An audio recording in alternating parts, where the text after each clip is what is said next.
How's everybody doing? All right. I'm Steve Dolinsky. I'm the founder of Pizza City Fest LA, and it's great to have you all here for day 2. We got 2 hours to go. I promise you'll have another hour plus of pizza eating after this panel. We won't take up all your afternoon. It's only going to go 45 minutes. I know there's people are stressed about that. I got to get to 3 more places. Don't worry, we're good. A little digestion time. This is a really interesting panel. We try to keep it educational every year. We always have the dough whisperers on our day 1 at 2 o'clock. We always have a little demonstration. The previous panel before this, we had a chef talking about how to make better pizza at home. This panel is kind of interesting. They can come out whenever they want, but this panel is kind of interesting because I want to stand up here by myself like a schmuck. But it's interesting because so much of us are focused on the visual these days. I know I look at the Pizza City Fest Instagram. I can't even tell you how many tags and posts and stories I've got to look at when I get home tonight. We're so focused on the visual, right? And first of all, what pizza does not look good? Pizza always looks good. But how can you make it look even better? And what's the difference between somebody who makes pizza look okay versus someone who really makes it swoon-worthy? And so that's kind of the inspiration for this panel today. I'm going to tee up our moderator who will introduce our guests. We're going to go for about 45 minutes. We'll take some questions, but you'll be out here by 3:45. Our moderator today, on my far right side, when I met him 2 years ago, because I came to LA to start curating this event and tasting everywhere, he was in the midst of something. He's got an Instagram, he's the LA Countdown, and he was eating 100 pizzas in 365 days. So 100 pizzas in a year. And then last year, it was 100 sandwiches in a year.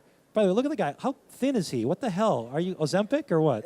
Yeah, Ozempic. Okay. That's the answer. And now he's doing 100 noodles in a year. So I like his commitment. I like his focus. I like the determination that he has to craft. But he's also got the LA Food Podcast, which if you haven't heard it is a great listen. I live in Chicago, but I listen to it all the time because it keeps me up on what's going on in LA and beyond. I want to know how much smoothies cost at Erewhon, so I listen to his show. Please give a very warm Pizza City Fest welcome to Luca Servodio. Hey, everybody. All right, I thought Steve was going to introduce the panelists, but you know what? It's good. I prepared thorough introductions for all of them, okay? So please hold your applause until the end. Sitting to my left, okay? She is the chef and founder behind a nomadic pizza experience/concept called Lupa Cotta. They're known for catering, DIY pizza kits, and much, much more. It's Ines Glaser. I said hold your applause, okay? She's got a fan club here, clearly. To her left, all the way from San Francisco, he's a 4 times James Beard nominated chef. He's the chef and CEO behind the Flour and Water Hospitality Group, which also comprises Flour and Water Pizzeria. It's Thomas McNaughton. And then over there, the man with the longest line at all of Pizza City Fest. He's the chef and owner of Apollonia's Pizzeria over in Mid-City, which Eater called the most photogenic pizza in the game. It's Justin DeLeon. And you may now clap.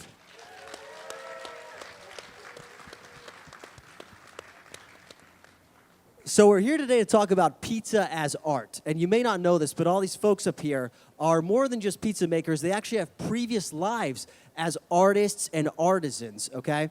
We're going to start with you, Justin. People might not realize that you actually have a previous life in photography as a professional photographer. Can you tell us how you go from photography to pizza making, and also what lessons you were able to bring with you from that pursuit to this one?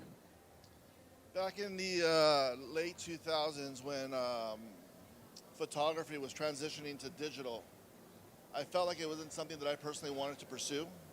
I'm more of a person that wanted to I wanted to take photos. I wanted to take pictures on film and develop them and find out in a couple of days, do I have something or did I waste my time and lose an opportunity? And once things started going digital, I felt like I needed to start another chapter in my life. I was working at a pizzeria with a friend, and my father says, "You're helping this guy do so much. Why don't you do it for yourself?" And at that moment, I thought it's true. Why am I working for someone else when I can work for me?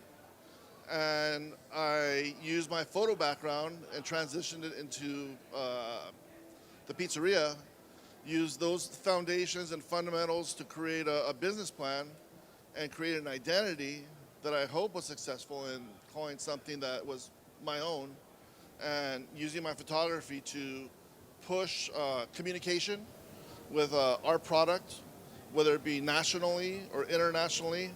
And I think being here 12 years later, I think I've done a pretty good job in communicating with my art and my pizza. Yes, that was well worth an applause.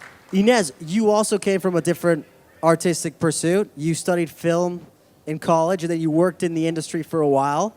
Can you tell us a little bit about that and how that translated over to your pizza life? Yeah, so in college, I studied film and English literature with the intention that I was going to be a filmmaker. And in my early 20s, I was working on the TV show Survivor for 3 years. I was a dream teamer, which is a glorified production assistant who also tests out the challenges.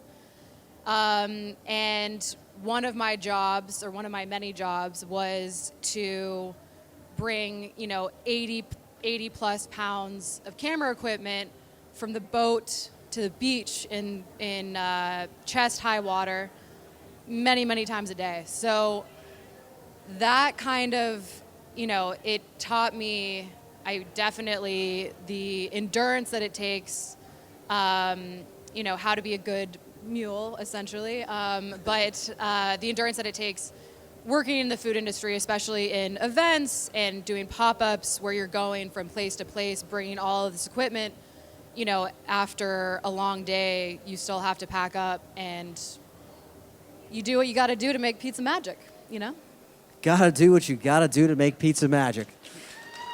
Thomas, okay, I've heard you talk about how you have always loved making things with your hands. I think you said you wanted to be a woodworker when you were a kid, and you talk about a formative experience making pasta in Bologna with nonnas. Tell us, how that desire to make things with your hands has translated to your life in pizza. Yeah, it wasn't until I was 39 years old that I found out that I had raging ADHD. And it all makes sense because I was just obsessed with working with my hands. And also creating and craftsmanship, and so much of that is creating a beautiful piece of art or woodworking, and so much of that translated in the early years of kitchens for me. And so I actually started washing dishes when I was 14 and fell in love with, it was like joining a pirate ship. It was like this chaos, and I've never seen an episode, but people say the bear is very likened to the real experience, and it was just going into that like chaotic space that people were creating using their hands, and I was hooked. You've never seen The Bear? I've never seen The Bear. No. All right, we got to fix that at some point, right? Justin, going to you, talking about making pizza, okay? You have one of the most famous and iconic pieces of pizza at all of Los Angeles, which is the square slice. I mean, I've seen it on T-shirts as being like painted as emblematic of what Los Angeles pizza is writ large. Can you tell us a story of how you ideated that slice and how much thought was given to not just how it tastes, but also how it looks? Well, one thing for sure, delivering a very, very strong image, you had to deliver an even stronger experience in that slice of pizza. The crust is something that I worked on for several years, and I would say I'm still working on it today. But it's something that developed over time. I looked at it, I tasted it, and it was something that I wanted, not even on an image, but on your plate, I wanted to give you something that was graphic. So when you look at it, it was like you're having a wow moment. Because, we have all our senses. When we eat, we smell, we hear. But to me, the visual was very important. And going back to the photography, so I know when I created those images, it was very important to deliver on the quality of that slice. So, I mean, even till today, there's weeks that I know I'm going in one direction, I think I'm going to be very successful. To get to a dead end, it's like you've been going down the wrong path for 2 or 3 weeks, you better back up and start over again. but it's just something that we do within ourselves to stay creative, to change things up. And to me, I'm looking to make my best pizza tomorrow, not yesterday. And even with photography, I haven't taken any photos in a while. I'm very focused these days on my product. But, you know, when I opened up day one, the goal was the pizzeria was going to fund my personal photo projects. I was very unsuccessful with that. And that's kind of like how the images have become what they are today with the square slice and what you see and taste.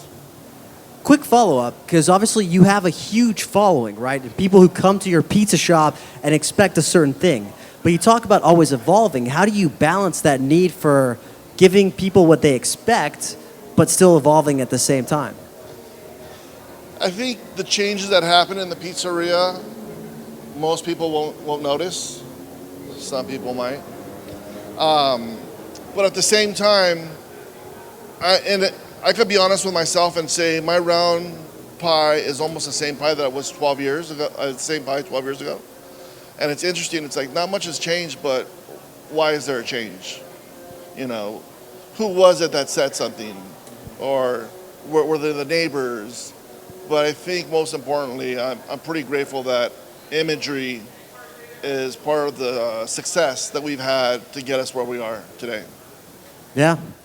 Thomas, moving over to you and your pizzas, you know, you've spoken a little bit about changes and evolutions in your dough over the years, and I've heard you talk about form and function. How do you balance those two things when you think about making a pizza that, yes, tastes great, but that also looks great? Yeah, it's so good to hear you talk about evolution and evolving a product, because it's always been very, very important to us. Really fortunate to celebrate 15 years with Flour and Water, the original, and that's like insane to me. Thank you. It's a very, very overrated restaurant in the Mission District in San Francisco. But it's like, it has been constant evolution and like just examining everything. And, you know, we just it's a very, very collaborative effort. And we want people to ask why, you know. A person working the pizza station at Flour and Water has a certain perspective, and why, even down to like the setup. Why do we put the salt here? Why do we have this here?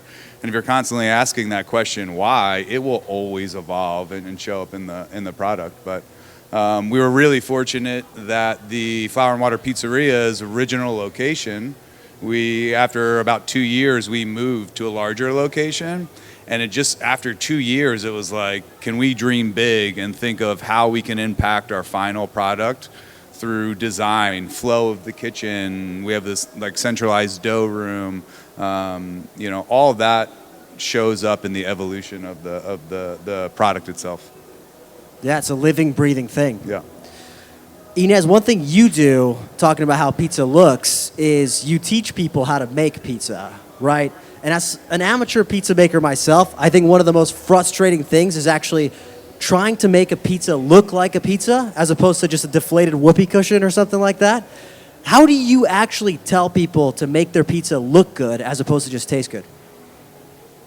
Well, I think, you know, when I first started, I think we all, on our pizza journey, we want the perfect round pizza that's very symmetrical, with like a perfectly even, you know, crust or cornicione.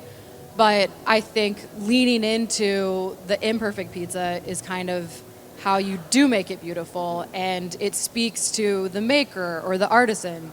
So I think, you know, lean into your whoopee cushion. But hopefully not. But I think leaning into, you know, stretching the pizza, but then any imperfection you can finish with different cheeses or the edible flowers or the herbs. But you kind of, I think, speak to what is your own art, essentially. Yeah. And what I like to tell people is, you know, if all else fails, when in doubt, calzone it out. You know? What do you mean by that? So I think a lot of, or what I've found in teaching people how to make pizza is that I think launch from the pizza peel to the oven is the biggest room for error, and like your pizza shape kind of changes shape. Oftentimes people, it just, will not come off that pizza peel, and it is unfortunate to whoever just made the pizza and stretched it. So I think, maybe some of you have experienced the like upside down pizza in the pizza oven, or kind of the misshaped pizza. So if this does happen, you take a corner of your pizza, flip it over, and then you've got a calzone or a stromboli. Speak to your art. Free pizza lesson right there, guys. Everybody, you're welcome, okay? Can you raise your hand if you've ever taken a picture of a pizza before?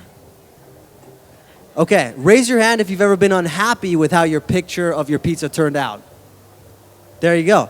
Pizza's a really difficult thing to take a photograph of, I think, because I think it's two-dimensional. It's really hard to convey what it tastes like. Justin, as a professional photographer, you are clearly extremely good at taking pictures of pizza based on your social media account. What advice would you give folks when they are taking a photograph of pizza?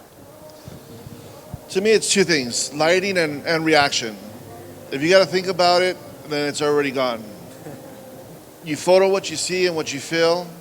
To me, it's always, I grab my slice, I take it to my window, early morning, I have the best light. If I was a photo studio, I'd be making tons of money. The light that comes in my pizzeria in the morning is like ideal light. Very well-known photography by the name of Irvin Penn made beautiful portraits off the light that comes into our pizzeria. And just taking that slice to my front window, and even sometimes like my setups are like so, I want to say pathetic, because who else is holding up a sheet pan to bounce light down onto a slice? And I want to open up an account like, here's the beautiful slice, now here's like the terrible setup of like even a pizza box reflecting light down onto the slice. But like I said, to me it's all about that light that comes in and my reactions to what I'm seeing. Yeah. I love it. I think it's a great idea for an account, Pizza Influencers in the Wild, just like everybody taking pictures of it.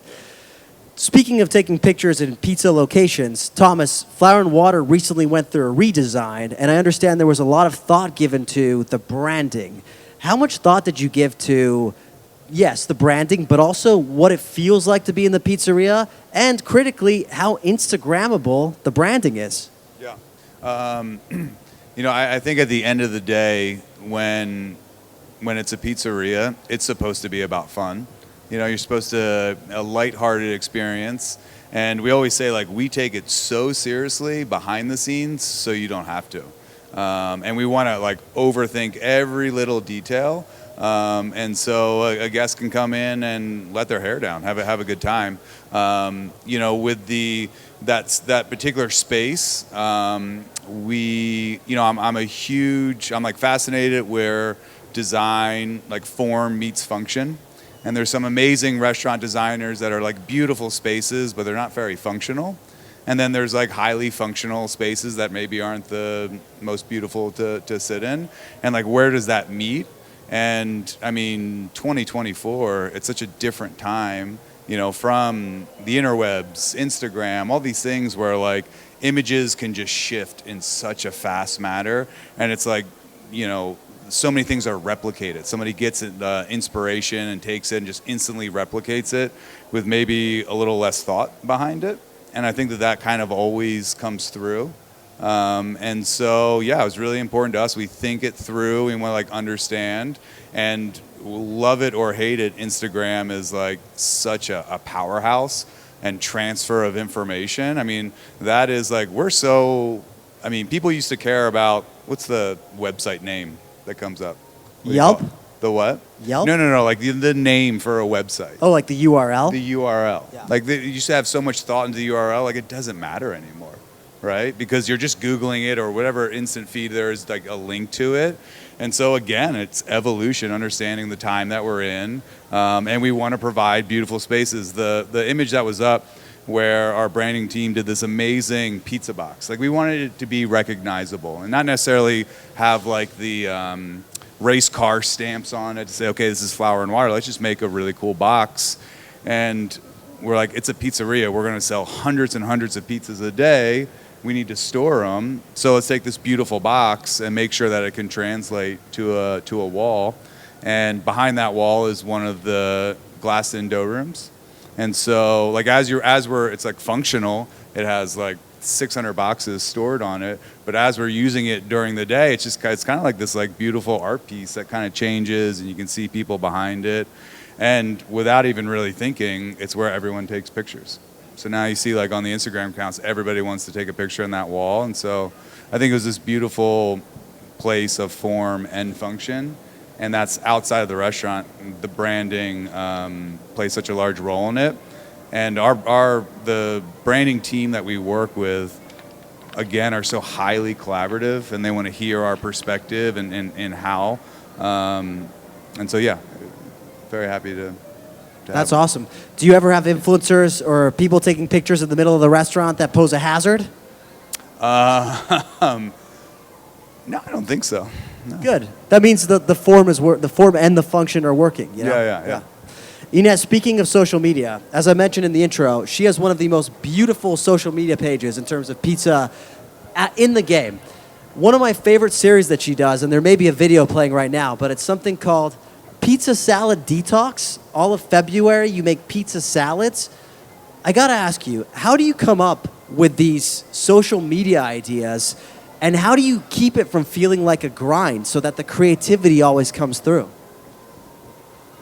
So, Salad Pizza Detox, SPD, I like to say. It started 2 years ago. I think, at least for me on the catering side of things, I think and maybe in food in general in restaurants, January, February can be quite slow. So that was kind of the first one where I was like, all right, how do I use my time to market myself, to get creative, to collaborate with different people? So February, also, we all maybe know about New Year's resolutions in January. So I was and also we all live in LA, we're thinking of how can we take something and, mock diet culture essentially, but essentially eat a salad pizza every day. So for the first one, I made a salad pizza every single day, collaborating with different chefs. It was a really fun way to, I think people really like pizza, apparently. But I think it's a really fun way for people to get into the pizza world or to try to make their dream pizza in their own chef creations, showcasing it. So to answer your question, I think I kind of go off of, I have a lot of friends in the culinary industry that are doing cool things, whether it's a pastry chef. I really want to do like a dessert pizza series, and it's just, also playing with the California produce. We're very lucky that I think, California pizza is having its own thing and special moment. And so, being inspired by my chef friends, and then also what's seasonally available, it's pretty easy to come up with a new series, and very fun. Yeah, well, it shows, because none of your content ever gets stale. Sticking with the concept and the topic of social media influencers, I got to ask you, Justin, because your pizzeria, and I think we have a video playing right now, has had a lot of reviews from very influential pizza and food influencers. They've come, they've made videos, they've posted rave reviews about your pizza. How does that sort of thing impact your business, and how do you approach it? How do you think about it? It's funny because, you try to market yourself and you try to be good at it, but sometimes you're not, and it's your customers that do it for you and are better. And I think I've recently come to accept that I don't need to market myself as much as I want to, and taking the back seat and letting influencers do it for me can help. Sometimes it's not always the path or the vision that I see, but then again, if I was just making pizza for myself, the front door would be locked. I'm not trying to create an environment where, quote unquote, the customer is always right. I'm not in a traditional business. My doors are open to my passion. And if you want to come and enjoy what I'm doing and what my staff is backing me up with 100%, you're more than welcome to stay and enjoy. And if it's not for you, maybe I can point you into another pizzeria and you can give them a headache. I love that. You know, here's Papa John's. Go try it. Now, Thomas, I got to ask you real quick. This is the last question. I'm going to open up to the audience for your questions. So you recently said Flower and Water has been open for 15 years. 15 years ago, I think Instagram and those social media platforms were only just coming out. How have you seen that change over the course of Flower and Water's lifetime? And how have you guys as a restaurant changed your approach to it? Yeah, it's interesting just to tag on to the last question too. I said someone was asking about competition last night. And as a restaurant person, I truly don't believe in competition. And I think when someone's worried about competition, it just means that they're not confident in their product. And I think that comes through and translates to the influencer scene. It's so awesome to hear that, like, you just have this fucking rock solid product and, you know, you want people to come in and you know that they're going to, there's a genuine confidence behind it. And I think we've all seen these like terrible influencer videos that you know that they're just like, well, this is delicious, and just like paid to play scenario. And it really comes down to confidence in the product. And so that for me is always, it's great to hear feedback. You can't please an entire crowd, you know, so stay on the mission and something that you believe in. And if you truly, truly believe in it, it will always come through, and then have everybody eat it, right? And I just think it translates through that like confidence. Okay, audience, it's your turn to shine. Any questions for our panelists up here? One thing that I don't like is when things feel placed. You know, we're not a tweezers kind of place where like, let's put this here, put this there. To me, you'll always hear me say, like, they'll grab a handful, I say, drop it. Like, don't think about it, drop it. And if it's heavy in one spot, it's, like I said, it's reaction. What's missing, throw some over there, balance. Don't place it, just balance. It's gotta be organic. If not, it's contrived, and I don't think pizza's meant to be contrived. All right, he asked, he's a DiGiorno kind of dude, not a cultured kind, and nothing wrong with that, by the way. Love DiGiorno. He's trying to learn. He asked, when you go into a pizzeria, what do you look for? Ines. The dough, the bake, the ingredients that are available from what you kind of see that's around you. Sometimes some pizzerias keep this very tip-top secret, but many of them, I feel like, keep their flour or the tomatoes that they're using in a public area, so you kind of get familiar with what you think is good, or you're introduced to a new product. And then also, I think, you know, the atmosphere, is it warm, is it cold? I think that really plays into how your pizza is also going to taste. Sometimes there's the approach that you have like a very cold, directly aggressive atmosphere where it's kind of, that's part of the whole shtick, essentially. So, I mean, I think that's the rare exception. But if it's a warm place and you can see that the staff is being treated well, is warm, they're happy. You know, at Tribute, a lot of people there that work at Tribute, you can very much tell that they're happy and very happy to be there. Man, I think for the first part is just like supporting good people, and I think you kind of speak to that with warmth. And yeah, like where you spend your money, or you know, I'm not the soup Nazi kind of vibe of Pizza World totally exists. And again, it's like you said, it's got kind of part of the shtick and the vibe. And yeah, I want good, like as that subculture of the pizza world evolves, it's like it's such a new product. It didn't come to the States until like the 70s. And I think. Okay, favorite pizza ingredient. Let's start at the end there. Cheese, period. I always say this, salt. And I think what makes our dough really amazing for a lot of people is we have 3.6% salt in all of our doughs. And I think we like really, really push it. But I think that well-seasoned dough is like the best ingredient for to be able to top it the way that you want. And I think like most things, my clam answer is both. And like with balance, you can make both of those things a truly exceptional pizza. And again, like get out of the rules, you know? I love that. Ines? Anchovies. I think people always ask, what is your favorite pizza? I think a marinara pizza with really, really good tomato sauce, but with the right amount of garlic and then a little bit of Calabrian chili. There's nothing better that speaks to good quality ingredients to me. Thank you, guys. Big hand for this panel. Thank you, guys, for coming. Thanks for coming. Thanks so much for being here. Appreciate it.